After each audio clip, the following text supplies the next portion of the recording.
अपने को जीव रूप मानता है, अपने को जीव रूप मानता है। सो अपने जैसे ही अन्य भी जानने देखने वाले जीव दिखाई देते हैं। और दूसरी क्या बात होती है? दूसरी बात ये होती है कि ये जो ज्ञान अपना वर्तता है, ये अपने स्वभाव से वर्तता है, इंद्रियों से नहीं वर्तता। इंद्रियों की तो अधीनता में अनादिकाल से है। तो अब अपनी इंद्रियों पर भी वह अंकुश लगाता है, इंद्रियों पर नियंत्रण करता है। इसलिए उसके जीवन में व्रत आते हैं, और व्रतों का सौंदर्य बनाने रखने के लिए शील, उनकी भी वह निरतिचार भावना करता है। सो अपनी तो रक्षा करता ही है, दूसरों की भी आपत्ति को टाल देता है, दूसरों की भी रक्षा वो करता है। आज जिस भावना पर हम चर्चा कर रहे हैं वो है अभीक्ष्ण ज्ञानोपयोग भावना। क्या बोल रहे हैं आचार्य देव इस पर? मति आदि ज्ञान के भेद जो प्रत्यक्ष परोक्ष प्रमाण है, आद्य परोक्षम प्रत्यक्ष मन्यत, तत्वार सूत्र के पहले अधिकार में सूत्र है ना ये। मति ज्ञान, श्रुत ज्ञान, अवधि ज्ञान, मनःपरय ज्ञान और केवल ज्ञान, ये ज्ञान के या प्रमाण के 5 भेद। ज्ञान का नाम प्रमाण, सम्यक ज्ञानम प्रमाणम, ज्ञान को कहते हैं प्रमाण। उस प्रमाण के कितने भेद हैं? 2, प्रत्यक्ष और परोक्ष। प्रत्यक्ष प्रमाण और परोक्ष प्रमाण। परोक्ष प्रमाण मतलब जो परोक्ष ज्ञान है, मति ज्ञान और श्रुत ज्ञान, ये परोक्ष है। और अवधि ज्ञान और मनःपरय ज्ञान ये विकल्प प्रत्यक्ष हैं, एक देश प्रत्यक्ष है। ठीक है, ये पूरे प्रत्यक्ष नहीं है। ये सीधा तो जानते हैं अपने विषय को, लेकिन सारे विषय को सीधा नहीं जानते। पर केवल ज्ञान एक ऐसा निराला हमारा स्वाभाविक ज्ञान है जो 3 काल 3 लोक की सारी बातों को एक साथ एक समय में प्रत्यक्ष जानता है। क्या प्रत्यक्ष मतलब? क्या सीधा, बिना किसी आलंबन के।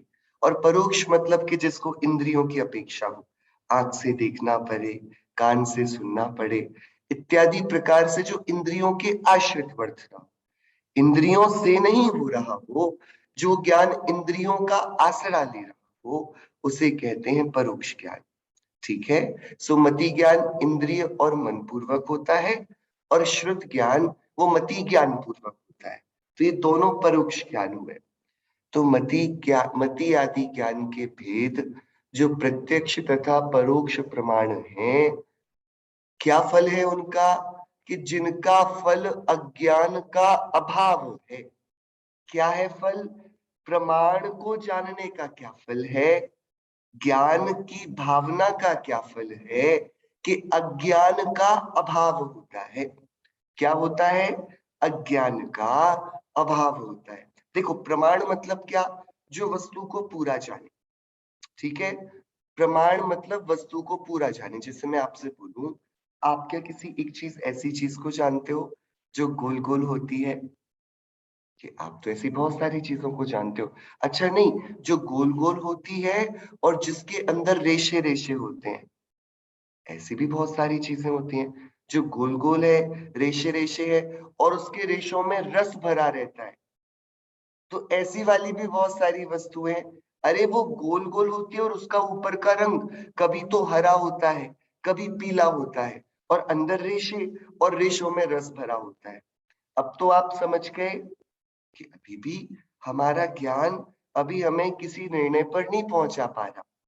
अच्छा, ऐसी चीज जो गोल गोल है, रेशेदार है, रस भरी है, कभी उसका हरा रंग है तो कभी पीला भी रंग वाली वो पाई जाती है, उसके अंदर कुछ बीज भी होते हैं, अभी भी हम कुछ कंक्लूड नहीं कर पाएंगे।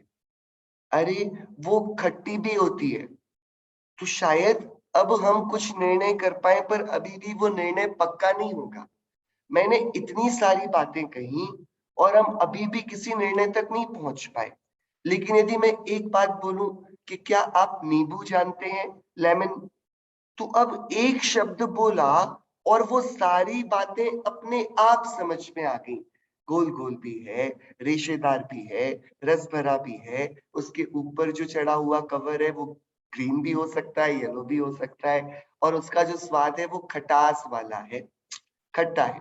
क्या? कि जो प्रमाण है ना, वो पूरी वस्तु को जान लेता है एक बार में, कि नींबू कहने में ये सब जान लिया, सब कुछ एक साथ। अब झगड़ा नहीं है। यदि मैं नींबू को गोल गोल बोलूंगा तब भी आप नहीं लड़ोगे, मैं उसको रेशेदार बोलूंगा तो कोई प्रॉब्लम नहीं है, मैं उसको खट्टा बोलूंगा तो भी कोई प्रॉब्लम नहीं है। क्यों? क्योंकि सारे झगड़े को मिटाने वाला प्रमाण वो स्थित हो गया। पर अकेली उसके एक एक अंश को बोला जाएगा तो बहुत झगड़ा हो जाएगा।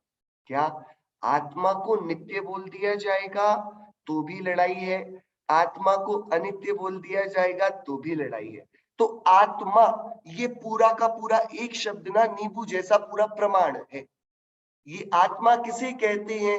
जो नित्य रहता हुआ निरंतर परिणाम करे, जो स्थिर रहता हुआ निरंतर उत्पाद व्यय करे, वो वस्तु, ये प्रमाण ज्ञान जानता है वस्तु के दो भेद, एक उसका द्रव्य स्वभाव, एक उसका पर्याय स्वभाव। ये वस्तु के दो ही, ये एक साथ दो प्रॉपर्टीज वस्तु में चल रही हैं, हर एक वस्तु में, राइट? हर एक वस्तु, जो हम केमिस्ट्री में कई बार पढ़ते हैं, द लॉ ऑफ कंजर्वेशन, शायद, आई एम नॉट श्योर इसी इसका यही नाम है क्या है, बट क्या कि एक एलिमेंट, केमिकल रिएक्शन इक्वेशन बनेगी ना, तो एक दो एलिमेंट मिलकर एक तीसरी नई चीज बनाने को तैयार हुए हैं। बट इनके पास जो प्रॉपर्टीज है ना, ये केमिकल इक्वेशन के बाद भी इक्वल रहनी चाहिए। ऐसा नहीं होगा कि यहाँ पर कुछ और है और यहाँ पर कुछ और नहीं, तो वो बैलेंस नहीं होगी इक्वेशन। स्कूल में तो बैलेंस करने के क्वेश्चन आते हैं, बैलेंस द केमिकल इक्वेशन। क्यों भैया? कि प्रॉपर्टी, कि ये चीजें बदलती तो रहेंगी, ये दोनों हाइड्रोजन ऑक्सीजन मिल तो जाएंगे और शायद वाटर भी बन जाए, लेकिन ये प्रॉपर्टीज भी कांस्टेंट रहेंगी। तो ये पहली चीज हुई ध्रुव, ध्रुवता, कि एक एक रूप बना रहना, उसके साथ उत्पाद व्यय। तो प्रमाण इन दोनों को एक साथ स्वीकारता है। प्रमाण के पास अलग अलग देखने का टाइम नहीं है, राइट? जैसे बच्चा अपनी मम्मी को मम्मी बोलता है, लेकिन क्या सिर्फ मम्मी जितना जानता है? बच्चे को ये नहीं पता कि she is a women also. वो अपने मम्मी पापा की, मतलब नाना नानी की बेटी भी है, पापा की पत्नी है, और मेरा जो कजिन है उसकी आंटी है, राइट? एक बोलता अपनी मम्मी को मम्मी है, लेकिन अपने प्रमाण में कितनी सारी प्रॉपर्टीज जानता है वो। तो प्रमाण मतलब जो ज्ञान जानता है वो वस्तु। एक मैंने बोला सॉल्ट, तो आपको पूरा पूरा सारी प्रॉपर्टीज तुरंत दिख गई ना सॉल्ट की। ये नहीं बोलना पड़ा कि भैया वो कैसा खारा होता है, व्हाइट होता है, पाउडर वाला होता है, या फिर पत्थर जैसा भी होता है, कुछ नहीं। जस्ट आप नाम लो और ज्ञान उसकी पूरी फाइल खोल देगा। तो इस ज्ञान को जो पूरा डेटाबेस है, इसे बोलते हैं प्रमाण। ठीक है? मति आदि ज्ञान के भेद जो क्या है? प्रमाण। सुमति और श्रुत ज्ञान परोक्ष प्रमाण, और अवधि मनय पर्याय ज्ञान और केवल ज्ञान ये प्रत्यक्ष प्रमाण। ये सीधा देख लेते हैं। इनका फल क्या है? फल क्या है? कि इनको जानते ही झगड़ा मिट जाता है, अज्ञान मिट जाता है, फिर लड़ाई नहीं होती, फिर कोई परेशानी नहीं होती, फिर ऐसी बातें ही नहीं होती कि ये लोग भैया आत्मा को मानते हैं, ये लोग आत्मा को नहीं मानते, ये लोग आत्मा को नित्य मानते हैं, ये लोग आत्मा को अनित्य मानते हैं, ये शुभ भावों को धर्म मानते हैं, ये शुभ भावों को धर्म नहीं मानते, ये निश्चय को मानते हैं, ये व्यवहार को मानते हैं।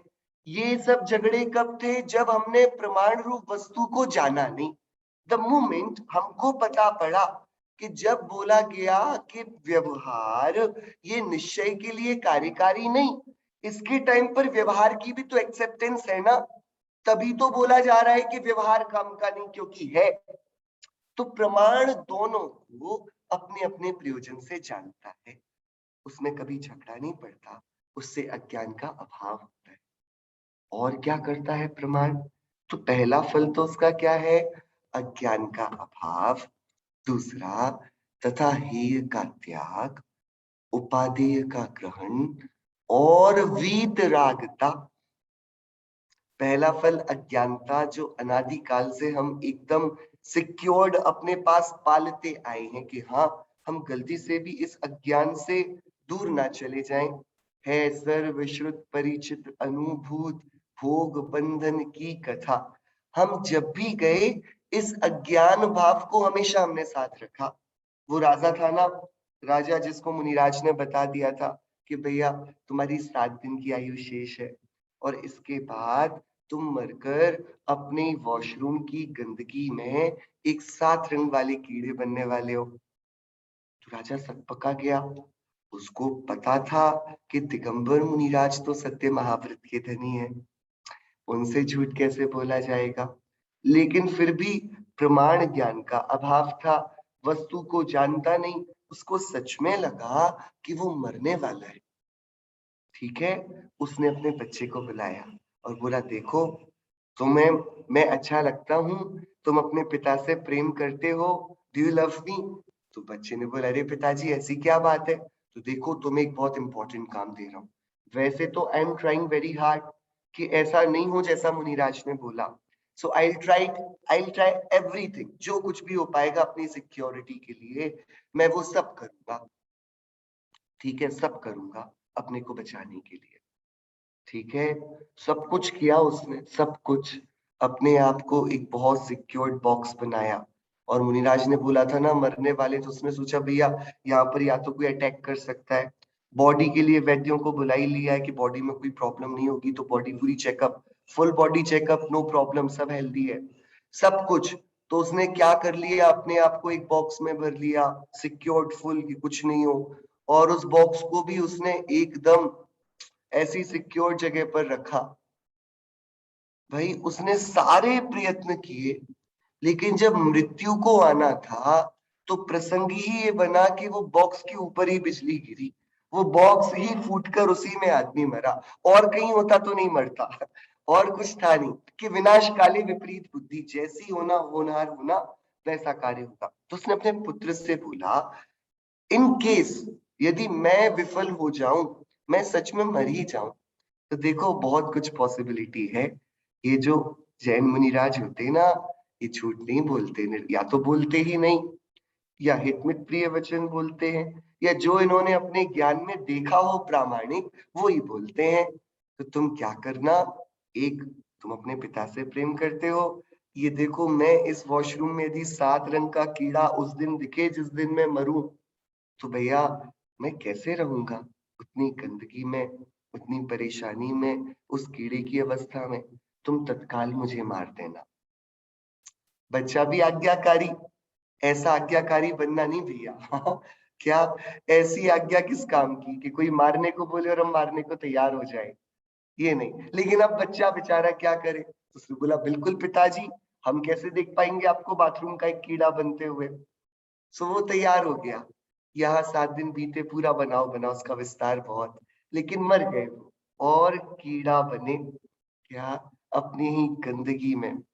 अब जब मनुष्य थे तब क्या देखते थे अपने आप को कि मैं राजा हूं, और राजा हूं सो ये कीड़ा बन के मैं क्या जी पाऊंगा, राइट। और इसलिए बच्चे को एक जाते जाते बहुत बड़ी रिस्पॉन्सिबिलिटी भी सौंप सौंप गए कि भैया बेटा तुमको ये काम, पिता का उद्धार तो तुम्हें करना ही पड़ेगा। हाँ, और फिर द मोमेंट वो जैसे ही जन्म हुआ कीड़े का, वो सतरंगी कीड़ा, बच्चा बाथरूम में ही खड़ा है, पिता मर गए हैं, वहां गया भी नहीं है अभी। वो वहीं पर, क्योंकि आज्ञाकारी है ना। सो गया, और क्या देखता है कि अरे सच में वो गंदगी से, बाथरूम की नाली से एक रंग बिरंगा कीड़ा निकल के बाहर आ। तो अरे इसको क्या देखा कि अरे पिताजी, क्या द्रव्य निक्षेप है ना, ऐसा हम प्ररूपण करते ना, क्या वो कीड़ा है कि पिताजी हैं, क्या है कि भैया वो ज्ञान तो उसका जान पा रहा है, क्योंकि जो ये मृत्यु को प्राप्त हुए यही जन्म को प्राप्त होंगे। सो अब लेकिन देखो, प्रमाण का फल, प्रमाण को न जानना ये कैसे अज्ञान भाव को जन्म देता है कि अब वो बच्चा उस कीड़े को मारने को पास जाए, और वो कीड़ा वापस उसी नाली में, वही मल में फिर घुस जाए अपने को बचाने के लिए। कि ये कैसी बात हुई, मारने को किसने बोला था, उसी ने बोला था, और अब उसका उपकार करने के लिए उसका पुत्र आता है, और ये वापस उस गंदगी में जिससे बचने के लिए मरना चाहता था, उसमें वापस चला जाता है। How do we explain this? इसका क्या रीजन होगा? इसके पीछे क्या बात हो सकती है? कि अरे देखो, प्रमाण का ज्ञान ना होना ये हमें प्राप्त पर्याय में तन्मय बना देता है। हम भी उस नाली के कीड़े से कम नहीं है। वो कीड़ा बन के अपने को कीड़ा जितना दिखता है, हम मनुष्य बन के अपने को मनुष्य जितना दिखते हैं। हम भी हम भी कुछ अलग नहीं कर रहे हैं। हमें भी जब विपत्ति आती दिखाई दे, हम भी उन्हीं विषयों में, उन्हीं प्रवृत्ति में वापस चले जाते हैं। हमको जब लगे कि आज अच्छा नहीं लग रहा, कि चलो कुछ अच्छा बनाकर खाएंगे, कुछ अच्छी जगह घूमकर आएंगे, अरे शायद कुछ कमी है, कुछ खरीद कर लाएंगे। क्या हम किसमें घुसते हैं? ये जो गंदगी है विषयों की, जिससे बचने की भावना कभी हमने भाई होगी, तब हमें ये जैन कुल मिला। हम भैया देखो आज इस चर्चा को कर रहे हैं, उत्तम तप धर्म की चर्चा को कर रहे हैं। ये कोई सामान्य पुण्य की बात नहीं है। इसके लिए पता नहीं हमने पूर्व में कैसे तो हमें ज्ञानी गुरु मिले होंगे, कैसे तो हमारे माता पिता होंगे, या कैसे हमारे सगे संबंधी साथी जन होंगे, जिनके साथ हमने निर्दोष भावना भाई होगी। फिर थोड़ा कुछ हमसे विराधना भी हो गई होगी, तो इस कली काल में आ गए, आए गलत जगह, लेकिन हम देखो पहुंच तो सही जगह गए ना। पंच परमेष्टि के इस जिनायतन में हम आ गए। ये कोई अपूर्व हमारे पिछले पुरुषार्थ की सूचना है। हम अपने आप को छोटा नहीं माने। हमने भावनाएं तो बहुत अच्छी भाई होंगी, तब हमें निर्दोष वीतरागी प्रभु की मुद्रा अच्छी लगती है। रागी द्वेषी किसी जीव की मुद्रा हमें भाती नहीं। तब हम नमोकार मंत्र को ही पढ़ने में अपना कल्याण देखते हैं। हम दूसरे याचना के, कामना के, भीख मांगने के मंत्र नहीं पढ़ते, हमें ये दे दो, हमें वो दे दो, हम ये कर ले, ये हम लोग नहीं करते। तो हमने भावनाएं तो ऊंची भाई, तो हमने भी शायद ये भाया होगा कि भैया हम कब विषयों को छोड़कर मुनि बनेंगे, हम कब इस संसार के चक्र को काटेंगे, हम कब दुख से निवृत्ति के इस अपूर्व, अतुलनीय और सबसे सुंदर मोक्ष मार्ग में आगे बढ़ेंगे, ऐसा हम सोचते होंगे। लेकिन अब पता नहीं काल ने कैसे पासा पलटा, हम सब भूल गए। जैसे वो राजा राजा भूल गया ना, उसे थोड़ी विपत्ति दिखती है, वो विषता में चला जाता है। हमें थोड़ा दुख दिखता है, हम पांच इंद्रिय के विषय भोग की गंदगी में लग जाते हैं। हम वहां समता रस को नहीं पीते, हम स्वात्माधीन स्वाधीन सुख को नहीं पीते, हम पांच इंद्रिय के विषय भोगों की तृष्णा में, आकुलता में जलने को चले जाते हैं। तो क्या कारण है? कि अज्ञान का अभाव। वो सेठ, वो राजा पहले मानता था कि मैं राजा हूं, सो पहले अपने को राजा देखा, तो जब राजा था तब राजा माना, तो अब कीड़ा था तो अब क्या मानेगा, अब राजा कैसे मानेगा? जब राजा होता और अपने को आत्मा मानता, तब तो पॉसिबिलिटी थी कि कीड़ा बने और आत्मा माने। जब राजा था और राजा माना, तो कीड़ा होगा तो क्या मानेगा अपने आप को? कीड़ा ही। ये तो सिंपल लॉजिक है। हम जो मैनिफेस्टेशन हमको प्राप्त हुआ और हमने वही अज्यूम कर लिया, वही अज्यूम कर लिया, तो फिर हमारा परिचय उस मैनिफेस्टेशन से ही है, बस वही है। बट यदि हमने थोड़ा वस्तु के स्वरूप का विचार किया कि अरे ये तो नया है, ये जो संपर्क हुआ ये नया है, ये अभी का बना हुआ है, और निश्चित है कि ये छूटेगा, क्योंकि आसपास के सब हमारे जो बड़े लोग थे परिवार के, वो एक एक करके बढ़ते गए और बढ़कर जाते रहे, कोई भी नहीं बचा। हमारी फैमिलीज में कितनी जनरेशन है? एट दी मोस्ट 2 जनरेशन होंगी एक साथ। दादा दादी होंगे छोटे बच्चों के, उनके मम्मी पापा के मम्मी पापा, बस इतने। और किसी के परदादा परदादी हो तो बहुत रेयरिटी है वो, मतलब बचता तो कोई नहीं। At the most 2nd generation चल रही है। तो यदि हम 2nd जनरेशन वाली कैटेगरी में आ गए तो बस ये लास्ट है। और यदि हम 0 जनरेशन में अभी अभी हम बच्चे ही हैं, तो भी कितना है, बस थोड़ा ही सा तो समय हमारे पास, राइट? सो मरना पक्का है, बॉडी का जाना पक्का है, और बॉडी खत्म होती हो उसके बाद मैं मर जाता हूं, ऐसी बात युक्ति से थोड़ा विचार करने बैठते हैं ना, तो समझ में नहीं आती। क्योंकि सिंपल केमिस्ट्री, सिंपल फिजिक्स भी जिस लॉ पर चलता है कि भैया कुछ भी खत्म तो नहीं होता, बस ट्रांसफॉर्म होता रहता है। Energy can neither be created nor be destroyed, it only changes it's form. एक केमिकल अपनी पूरी केमिकल इक्वेशन में पूरा बदल जाता है, उसकी पूरी प्रॉपर्टीज भी बदल जाती हैं, बट उसका जो कंटेंट है, जो उसका मॉलिक्यूलर बनना है, उसका जो बनाव, जितने एलिमेंट्स का हमने क्वोशिएंट लिया है, वो कांस्टेंट बना रहता है। मतलब प्रकृति में बदलने की तो व्यवस्था है, खत्म होने की व्यवस्था नहीं है। Time can transform but it can never kill. समय मार किसी को नहीं सकता, बदल सब कुछ देता है, राइट? ये प्रमाण ज्ञान था, सो हमने माना नहीं। हमने अपने पूरे जीवन की सारी प्लानिंग इस बॉडी को ही सिर्फ जीवन मानकर करी। आपने देखो पूरी रिटायरमेंट में क्या करना है, इन सबकी प्लानिंग कर ली होगी। आपकी पूरी एक बकेट लिस्ट भी होगी, टू डू लिस्ट भी होगी, कहाँ जाना है, कहाँ नहीं जाना, कहाँ कहाँ पर अपनी प्रॉपर्टी होनी चाहिए, तो जहां पर जाएं। अच्छा हो किसी का परिणाम तो शिखर जी में, कहीं सोनगढ़ में, कहीं अलग अलग जगह हम अपने अपनी प्रॉपर्टीज भी लेके रखते हैं कि भैया जब थोड़ा फ्री होंगे तो यहाँ जाके शायद सेटल हो जाएं, या हमें यहीं सेटल रहना है मंदिर के आसपास कहीं। हमने सब प्लान करके रखा है, लेकिन यदि वो प्लानिंग सिर्फ इस भव तक सीमित है तो ये अज्ञान है, क्योंकि हमने वस्तु को सिर्फ उसकी एक प्रॉपर्टी जितना जाना है, हमने पूरा नहीं जाना, हमने प्रमाण रूप उसे नहीं जाना। सो वो अज्ञान रूप रहता है, इसलिए हमारा पूरा पुरुषार्थ, पूरा प्रयत्न इस भव तक सीमित है। आप बताइए, आपने रिटायरमेंट की तो जी तोड़कर तैयारी कर रहे होंगे आप सब, या जिन्होंने करी है तो जी तोड़कर करी है, राइट? पर अगले भव की हम क्या तैयारी करते हैं? कुछ प्लान किया है, कुछ सोचा है, what we are going to do, हम किस फॉर्म में, क्योंकि बॉडी तो पक्का छूटेगी, तो नई बॉडी है तो हमने उसको थोड़ा कॉन्फ़िगर करने की कोशिश करी है कि कैसी बॉडी चाहिए, विक्रिया वाली चाहिए, कि उसमें भैया 5 इंद्रियों का क्या करेंगे, 2-3 इंद्रिय से भी काम चल जाएगा, एक इंद्रिय भी ज्यादा क्या, लेस इज मोर, एक इंद्रिय वाली बॉडी भी चलेगी, हम सेटल कर लेंगे उसके साथ। हैव वी, हमने कभी इसको थॉट्स दिए हैं? क्योंकि भैया शरीर तो छूटेगा, और प्रिंसिपल्स ऑफ जो जिससे ये यूनिवर्स चलता है, उन प्रिंसिपल्स से तो अभी तक यही पता पड़ता है कि इस दुनिया में दो चीजें, एक लिविंग मैटर, एक non living matter.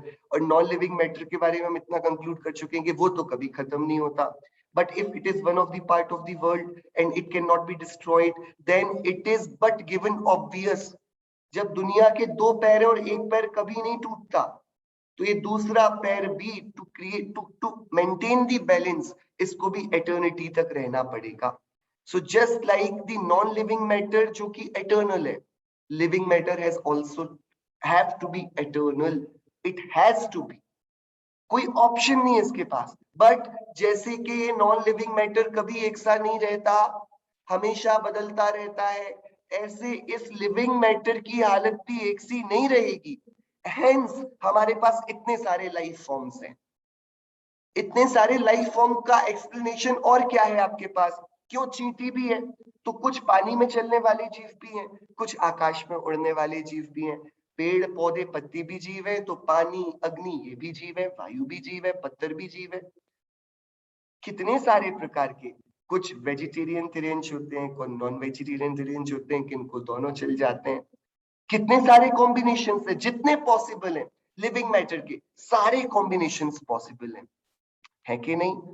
What does it mean? It means कि जैसे एक चीज का, एक ही दूध का मिल्क जानते हैं आप, उसकी मलाई भी बनती है, उसका मक्खन भी बनता है, उसका कर्ड दही भी बन जाता है, उसका बटर मिल्क छाछ भी बन जाती है, उसी से मेवा बन जाता है, उसी से आप चाहो तो मिठाई बन जाती है, उसी से घी भी बन जाता है।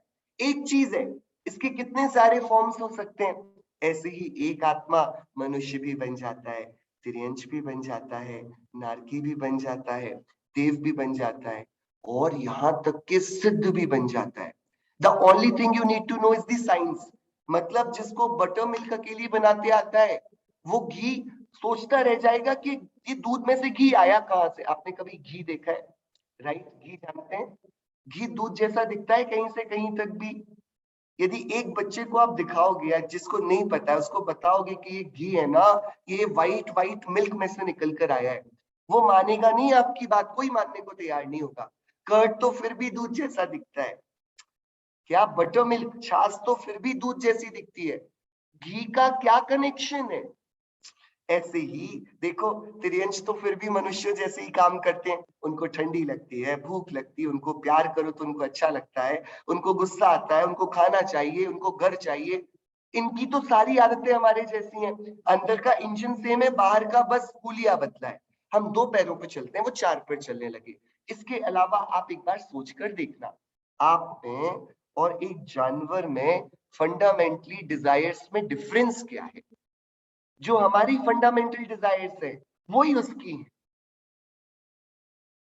बहुत विचार की बात। तो क्या कि देखो, दूध जैसा बटर मिल्क तो दिख जाएगा, आदमी जैसा त्रियंश तो दिख जाएगा, ऐसे ही देव हैं बेचारे, भटकते रहते हैं, भवनवासी व्यंतर देव, ये सारे बेचारे हैं। क्या करें? भवनत्रय में जो देव है ना, मिथ्या दृष्टि जीव वहां उत्पन्न होते, बाद में सम्यक तो ले सकते, लेकिन वो भी हमारे जैसे ही परेशान है। वो भी अपने सुख के लिए कभी नंदन बन जा रहे हैं, कभी किसी दूसरे जीव को ही परेशान कर रहे हैं, कहीं पर सरोवर पर घूम रहे हैं, क्योंकि मध्यलोक इज वेरी ब्यूटीफुल, उसमें भी 2.5 द्वीप, इट्स ब्यूटीफुल। कभी कभी जबरदस्ती नंदीश्वर द्वीप भी जाना पड़ता है, रुचकवर कुंडलवर द्वीप चले जाते हैं, बट घूमते हैं बहुत, नंदन वन में आ जाएंगे घूमने के लिए। ये अलग अलग जो है ना, सुमेरु पर्वत के आसपास जितने वन है, बहुत रमणीय है। हम लोग हिल स्टेशन पे जाते हैं परेशान होकर, वो भी जाते हैं। हम सब की जो इनेट फंडामेंटल डिजायर्स है वो सेम है, तो ये तो समझ में आता है।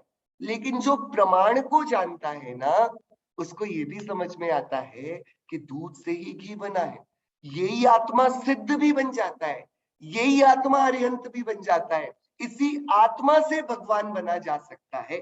बस you should know the science, आपको उसकी प्रोसेस आनी चाहिए, उसका विज्ञान आना चाहिए। कितना सुंदर है, क्या कितना सुंदर, गजब की बात है क्या? मेरे पास एक वस्तु है, तो मुझे उस वस्तु के बारे में सब कुछ पता है। आपने कपूर देखा, कैम्फर कपूर होता है, राइट? आप उसके पास कभी आग को नहीं ले जाते, ले जाते हो जब आपको आग लगानी हो तभी ले जाओगे, लेकिन द मोमेंट आप उसके पास थोड़ी सी आग छिलाएंगे भी ना, वो एकदम से पूरा आग का गोला बन जाता है, राइट? और आप उसको खुला भी नहीं छोड़ते जब तक यूज नहीं हो, आप उसको बंद करके रखते हो। क्यों रखते हो बंद करके? कि अरे, वो पूरा उड़ता रहता है ना, वो प्रिजर्व्ड कैसे रहेगा?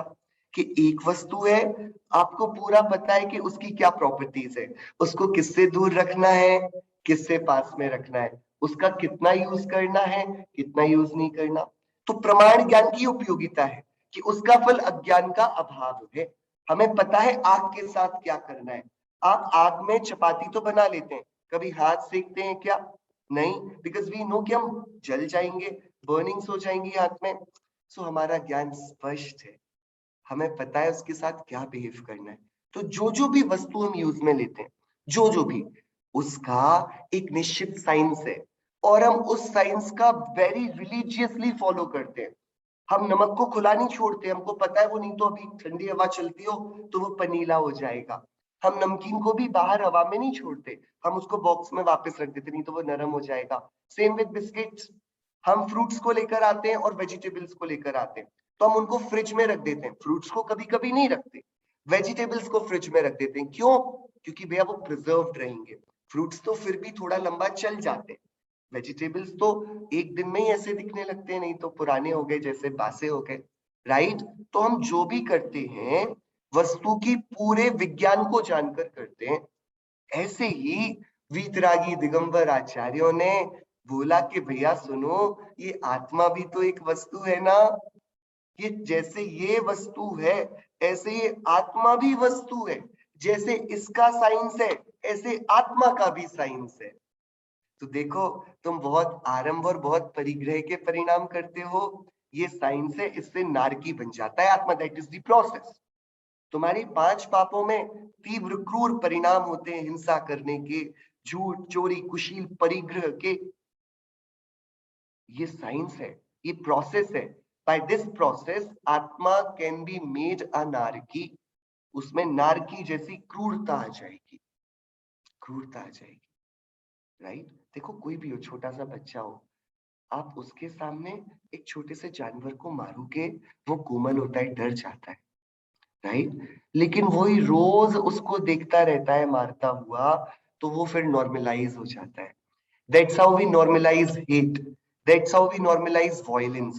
हम एक ही चीज को फर्स्ट इंस्टेंस में तो वो बहुत खतरनाक लगती है, भयंकर लगती है, but the moment it is repeated time and again in front of your eyes, वो नॉर्मल हो जाती है।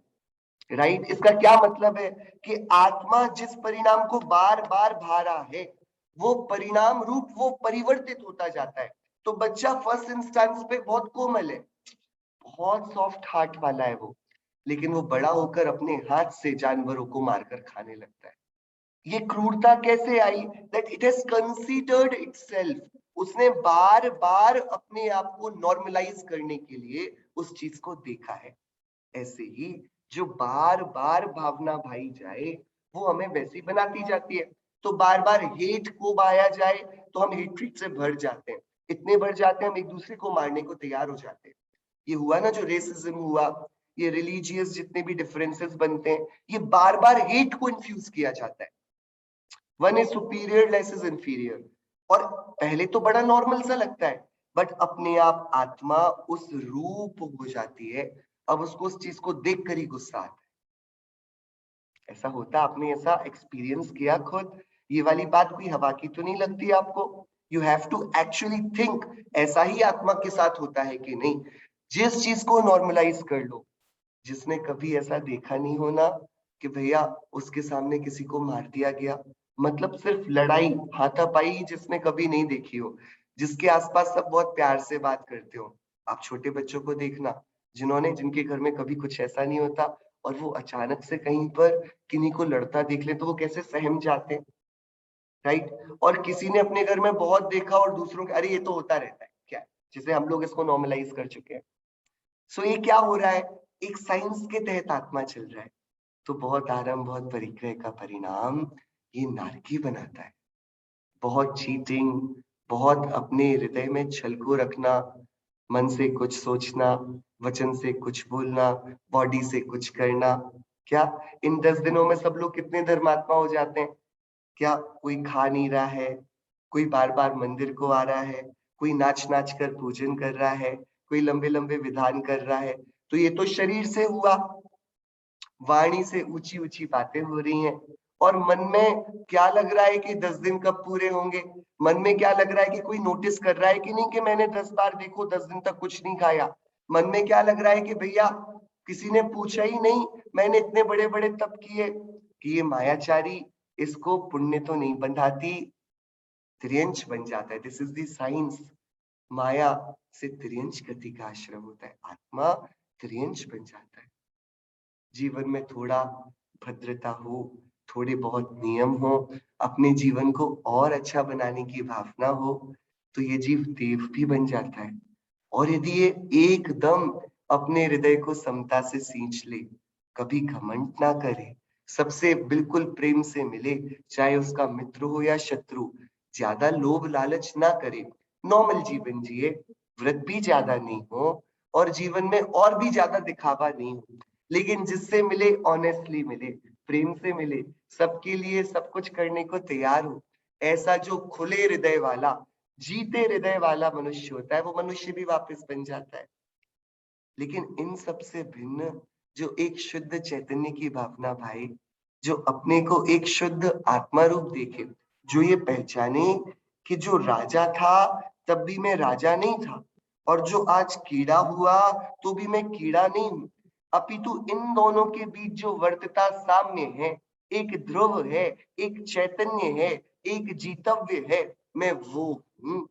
मैं तो जीव हूँ, मैं आत्मा हूँ, मैं पर्याय के पलटने से पलटता नहीं, पर्याय के नष्ट होने से नष्ट होता नहीं, मेरा अनादि से एक गुण कम नहीं हुआ, मैं तो पूरा का पूरा बना हुआ आत्मा हूँ। अरे मैं तो वो हूँ जिसके आश्रय से अनंत अनंत जीव सिद्ध बन गए। मैं तो वो हूँ जिसकी भक्ति करते ही 5 परमेष्ठी नहीं अघाते हैं।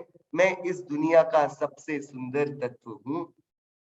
क्या ऐसी भावना, ये प्रमाण के ज्ञान की महिमा है, अज्ञान का अभाव, फिर अपने लिए हेय। तो अब हेय क्या हुआ? हेय क्या हुआ कि मेरी जो इतनी बड़ी प्रॉपर्टी है ना, ये सब छोड़ने जैसी है। भैया नहीं, ये छोड़ने की नहीं है, छोड़ने का है इसके प्रति का जो अहमपना, ममकारपना है, इसके प्रति की जो तृष्णा है, जो हमारे अंदर एक अजीब प्रकार का लालच है, लोभ है, एक कांस्टेंट इच्छा है इस दुनिया में और सुखी हो जाने की, और सुंदर दिखने की, और वैभवशाली, और स्ट्रॉन्ग अपना थोड़ी ख्याति बनाने की। ये जितनी भी राग के और कषाय के परिणाम है, ये हेय है। ये प्रमाण बताएगा ये अच्छे नहीं है, ये अच्छे नहीं है। जैसे लोहे पर रस्ट होती है ना, उस पर, वो वैसी आत्मा की रस्ट है। ये जितनी भी डिजायर्स हैं, जितनी भी इच्छाएं हैं, जितनी भी वासनाएं हैं, ये सब आत्मा के लिए ठीक नहीं है, इसलिए इनका त्याग करना। अरे, हमें किसी के बारे में बुरा क्यों सोचना है? हमें किसी तीसरे की बात क्यों करनी है? हम क्यों इस दुनिया में अपने इस अमूल्य निर्भव को इस बात पर बिताएं कि दूसरे सही रास्ते पर लग जाए, दूसरे पाप नहीं करे, सब धर्म करने लग जाए, सब आत्मा की प्रभावना कर। भैया, क्या दूसरे करेंगे नहीं करेंगे, आपको क्या मिलेगा? सबसे पहला निर्णय, हम अकेले हैं। जीव आप अकेलो अवतरे, मरे अकेलो होय। क्या हम कैसे हैं? अकेले हैं। छोटा सा बच्चा होता है ना, अभी अभी उसका जन्म हुआ है, माता की गोदी में है, वो रोने लगता है, बहुत तेज रोता है, रोकर घर को उसने सिर पर उठा लिया। अब बेचारे माता पिता को, बच्चा बता नहीं सकता ना कि कहाँ दर्द है, पेट में दर्द है, चेस्ट पर दर्द है, कान दुख रहा है, क्या हो रहा है, आपको कैसे पता पड़ेगा? तो देखो वो इतना रोता है, सब घबरा जाते कि क्यों रो रहा है, लेकिन ना तो कोई उससे उसकी वेदना ले पाता है, ना पता कर पाता है क्या, बस अपने अपने हम उपाय करने लगते हैं। क्या, बचाओ, वो बच्चा कितना अकेला है। इतने सारे जीव एक साथ मिले, तब भी उसके रुदन को रोक नहीं पाते। अरे, उसकी पीड़ा को कोई ले, माता उसको अपने प्राण से ज्यादा प्रेम करे, क्या मरने को तैयार हो उसके लिए, लेकिन उसकी एक समय की वेदना ले सकती है क्या? नहीं ले सकती। ये क्या, इस कारण से वो बच्चे के माता पिता हैं कि नहीं, कि अरे वो अकेला ही है, ऐसा कोई उसका है ही नहीं जो उसकी वेदना को ले ले। और क्योंकि वेदना को नहीं ले सकता, इसलिए उसको कोई सुखी भी नहीं कर सकता, उसको खुद ही अपने सुख की व्यवस्था खुद करनी होगी। तो वो बच्चा क्यों दुखी है? कि अपने विकारी परिणामों से, पूर्व के जो अपराध हैं, राग द्वेष मोह, जो अब मटीरियलाइज हो गए कर्म के रूप में, और अब वो सिंथेसाइज होकर अब उदय में आए हैं, वो जो कर्म के उसके ही परिणाम का मटीरियलिस्टिक फॉर्म है। कर्म और कुछ नहीं है। हम जो कुछ भी परिणाम करते हैं, कर्म उसकी प्रोग्रामिंग करके स्टोर कर लेता है, और अपने टाइम पर, वो टाइम बॉम्ब है। ठीक है, ये जो कर्म है ना, ये टाइम, आपको नहीं पता कब फटने वाला है, अचानक से फटता है ये, क्योंकि उसकी आबादा अचानक से कभी भी खत्म होती है।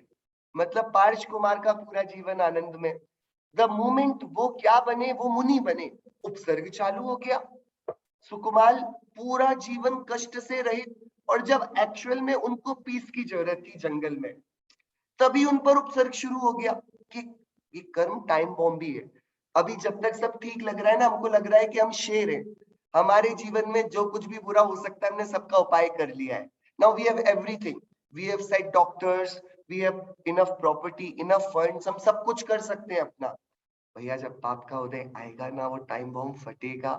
वो क्या है? और कुछ नहीं है, वो अपना ही पूर्व में किया गया विकारी परिणाम, राग द्वेष कषाय का परिणाम। द मोमेंट इट एक्सप्लोड्स, जब वो फटेगा, तब भैया समझ नहीं आएगा कुछ क्या करें।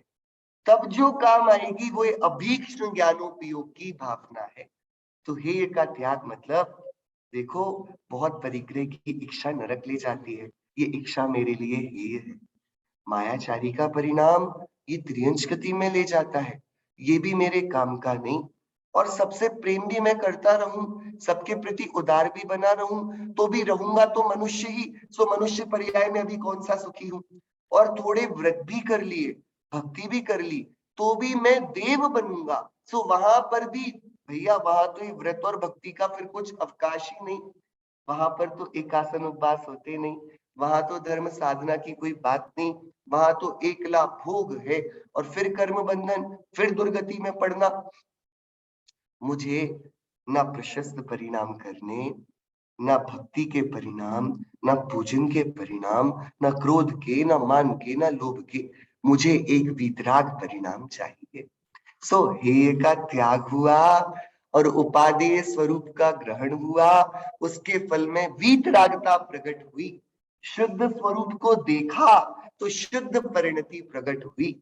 ऐसा इस ज्ञान की भावना का फल है। ऐसी ज्ञान की भावना में निरंतर उपयोग करना, ये अभीक्ष्ण ज्ञानोपयोग है। कितनी सुंदर ज्ञान की भावना है भैया। हमारा पूरा जीवन ज्ञान में ही बीत रहा है। आपने कभी नमक को चक्कर देखा है? नमक को चक्कर देखा है आपने? देखा होगा। कभी आग को छूकर देखा है? देखा होगा। कभी गुलाब की खुशबू को सूंघकर देखा है? वो भी देखा होगा। कभी अच्छा सा कुछ संगीत सुनकर देखा है? देखा ही होगा। कि अरे, आप हर चीज को सुनकर, चखकर, बोलकर देखते क्यों? आप बस सुन लिया करो ना, चख लिया करो ना, छू लिया करो ना। हर एक चीज को हम छू कर देखते हैं, सुनकर देखते हैं, देख कर भी देखते हैं, चख कर भी देखते हैं। एवरी टाइम हम देख ही तो रहे हैं ना, हम छू नहीं रहे हैं, हम सुन नहीं रहे हैं। बहुत बहुत गंभीर है ये बात। परोक्ष प्रमाण इंद्रियों के द्वारा बढ़ता है ना। अरे ज्ञान ये छू नहीं सकता, ये चख नहीं सकता, ये सूंघ नहीं सकता। इस ज्ञान को ये सब आता नहीं। ये तो इंद्रियों के कार्य हैं। ये इंद्रियां जड़ हैं, ये शरीर में इंस्टॉल्ड है, इंस्ट्रूमेंट्स हैं। इंस्ट्रूमेंट्स, आपके फोन में एक कैमरा है, उससे वो कैप्चर कर लेता है सारी इमेजेस। तो फोन देख पाता है कि नहीं देख पाता? फोन के पास आई तो है, लेकिन उसके पास देखने की शक्ति नहीं है। तो वो कैप्चर तो पूरा करेगा। मतलब ये इंस्ट्रूमेंट है, ये आई भी ना कैमरे से ज्यादा कुछ नहीं है। हाँ, इसके पिक्सल्स बहुत ज्यादा बड़े हैं। ये बहुत बड़ा कैमरा है। ये सारे HD और 4K और सब कुछ जान लेता है ये वाला। राइट? तो इसके रेजोल्यूशन का भी हमको पता नहीं कितना है, इनफाइनाइट है। ठीक है। बट ये भी मशीन है, आंख से नहीं दिखता। देखने वाला ये ज्ञायक अलग है। हम जीभ पर रखकर कुछ नहीं चखते। हम चखने के, जब ये जीभ टेस्ट ले ले, हम उसको देखते हैं।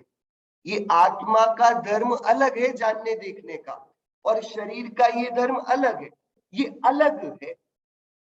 बात समझ में आई? आग को छुआ तो जल गए क्या? कि जल गए तो गज कुमार मुनिराज के सिर पर सिगड़ी जल रही है, वो क्यों नहीं जल रहे हैं? वो क्यों नहीं जल रहे हैं अभी? 5 पांडव ध्यान में बैठे हैं, उनका बैरी आया, उसने गरम गरम लोहे के आभूषण, एकदम लाल लोहा, और उनके शरीर पर लगा दिया।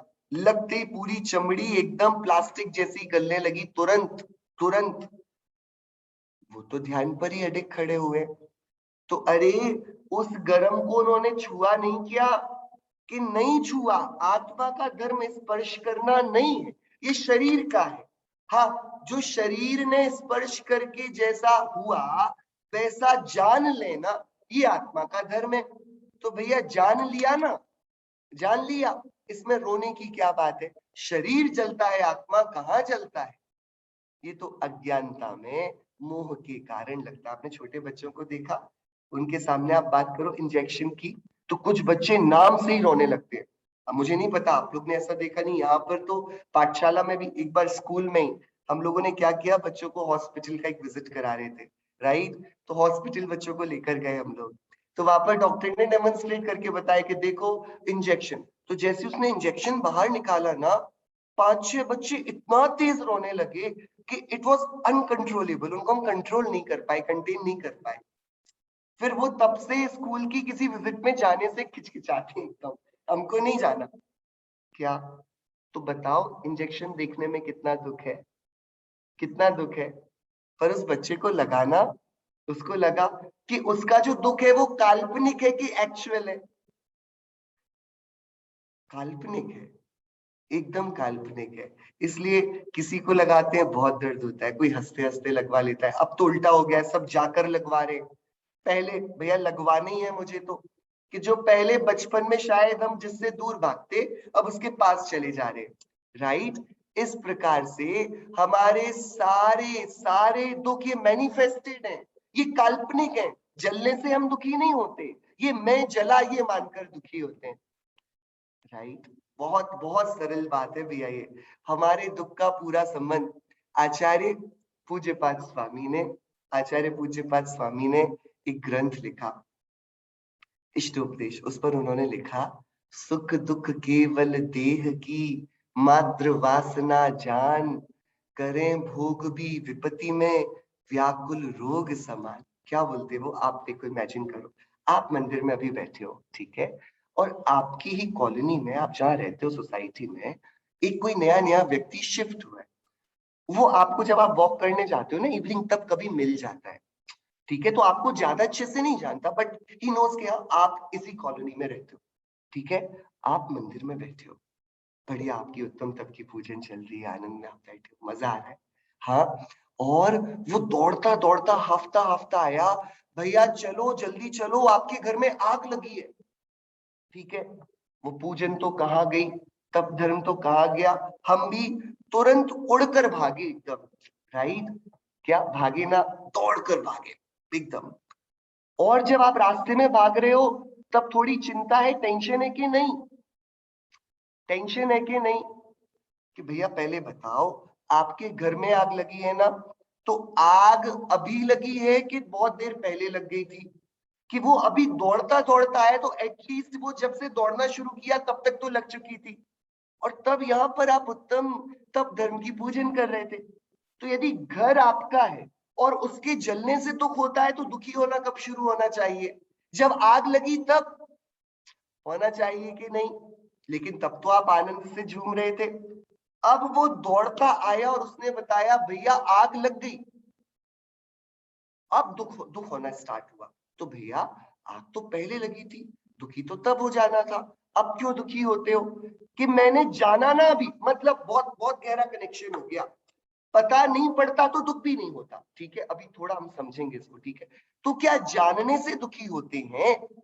क्या जानने से दुख होता है कि अरे वो तो आप दौड़ते जा रहे हो, और दौड़ते जा रहे हो तो पसीना आ रहा है, आपको सब याद आ रहा है, क्या रखा है, क्या इंपॉर्टेंट है, यहाँ तक तो नहीं पहुंच गई, ये वाले रूम पर तो नहीं आ गई, अरे बच्चे लोग घर पर ऐसे तो नहीं है, वो लोग बाहर निकल पाए कि नहीं निकल पाए, कोई सो तो नहीं रहा घर। सारे थॉट्स, वियर्डेस्ट ऑफ जितने सारे थॉट्स हो सकते थे, वो सब दिमाग पर आ गए, राइट। और आप जैसे ही पहुंचे और एकदम आपने इतनी बड़ी चैन की सांस ली, आप एकदम, अरे थैंक गॉड, मेरे घर में थोड़ी ये बाजू वाले घर में आग लगी है, इसको नहीं पता था ये मेरा घर है, हम शाम को मिलते थे, इसको ज्यादा गांव परिचय है।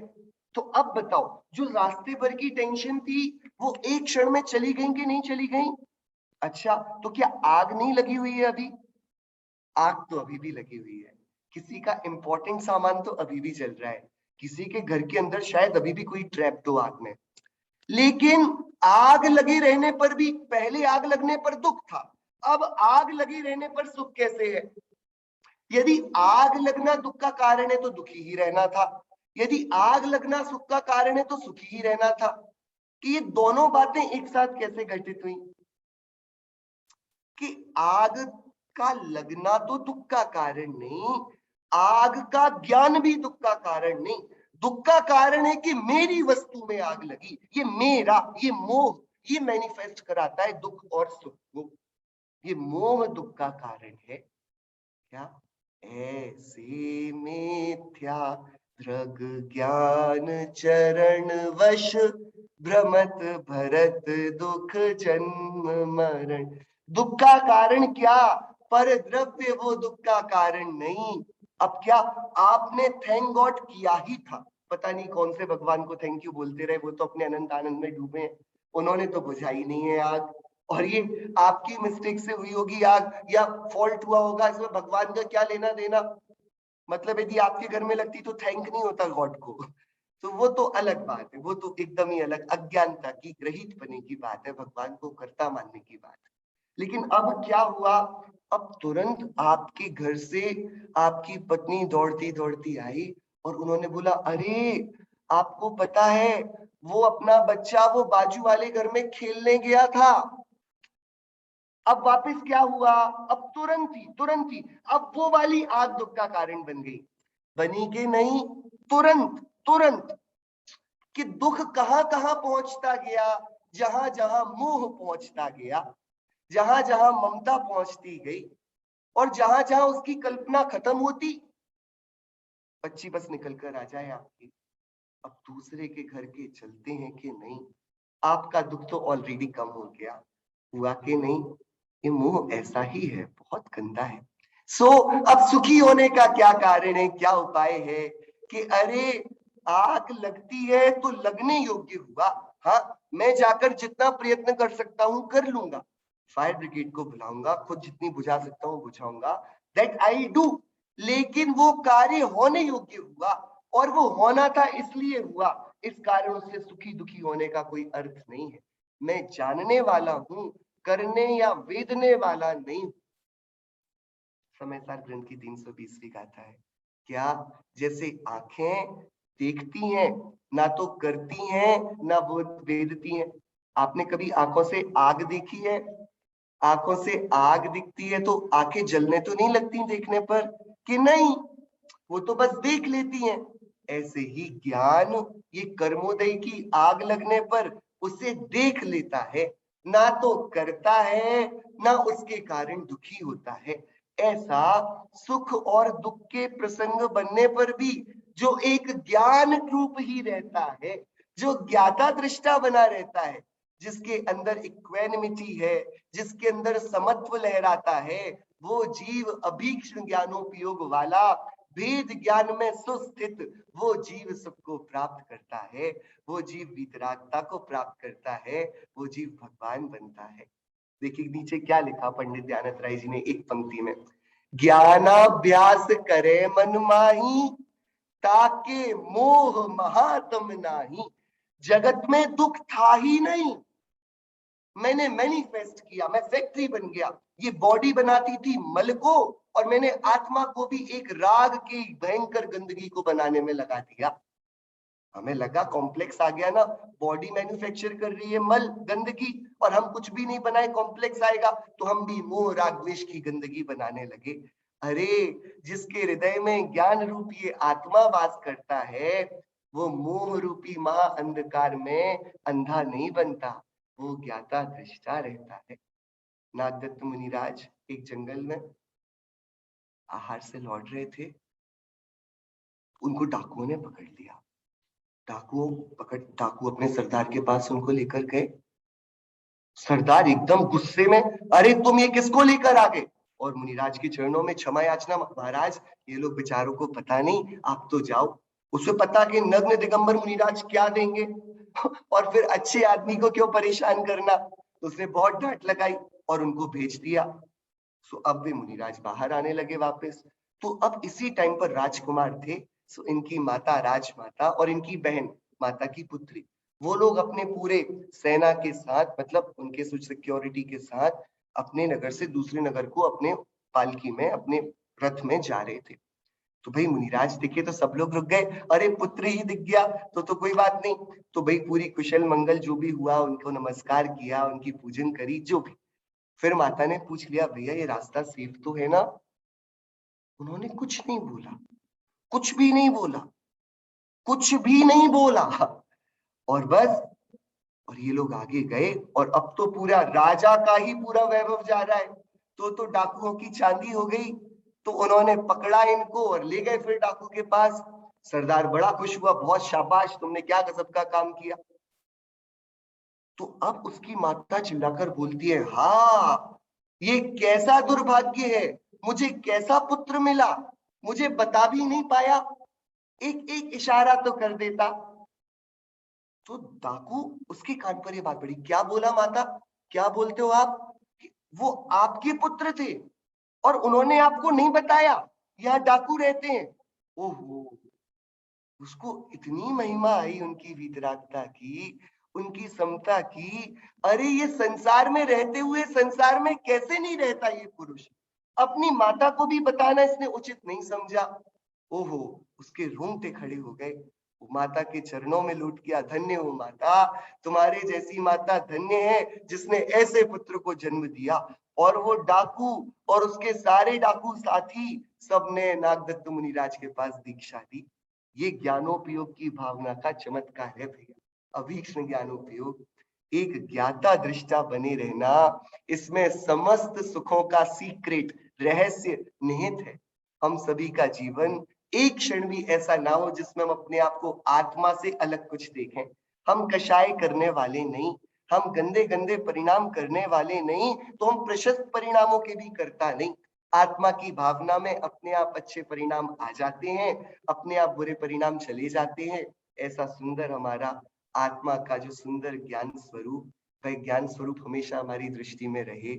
इसी मंगल भावना से यही तप होगा। सबसे बड़ा जो धर्म है तप में, वो उत्तम तप धर्म में जो सबसे बड़ा तप है वो स्वाध्याय तप है। वो स्वाध्याय से ज्ञान की तीक्ष्ण भावना होती है। हम सभी इस तीक्ष्ण ज्ञान की भावना से अपने जीवन को सरल बनाएं, सुंदर बनाएं, स्वाध्याय रूपी परम तप को अंगीकार करें और अभीक्ष्ण ज्ञानोपयोग में जुड़ जावे। इसी मंगल भावना से जिनवाणी स्तुति करते।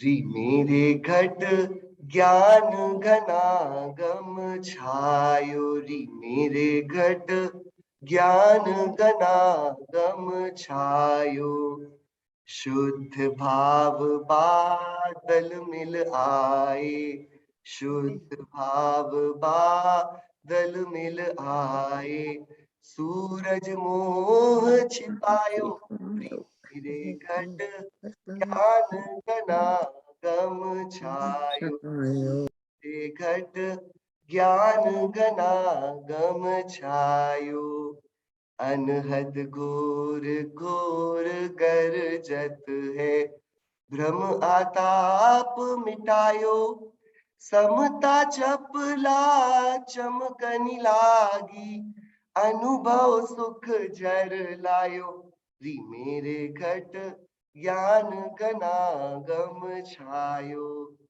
सत्ता भूमि बीज समकित को, शिव पद खेत उपायो, उद्यत भाव सरोवर दिसे, मोर सुमन हर्षायो, री मेरे घट ज्ञान घना गम छायो, भव प्रदेश ते बहुदिन पीछे, भव प्रदेश ते बहुदिन पीछे, चेतन पिय घर आयो, ध्यानत सुमति कहे सखियन सो, यह पावस मोहि भायो, री मेरे घट ज्ञान घना गम छायो, री मेरे घट ज्ञान घना गम छायो। नो भानु।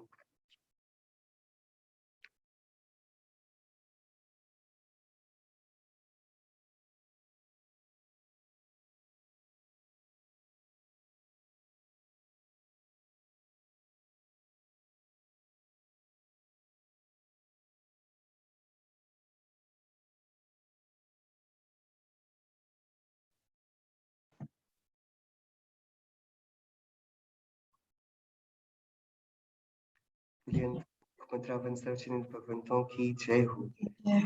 नई जिनवाणी माता की जय हो। समस्त विद्यार्थी भावलिंगी महामुनि राजों की जय हो। जय हो। कांत में जैन धर्म की जय हो। जय हो। जय हो। तीर्थंकर वर्तमान स्वामी की जय हो। जय हो। जय हो। तप धर्म की जय हो। जय हो। जय हो। धर्म महापर्व की जय हो। जय हो। जय हो।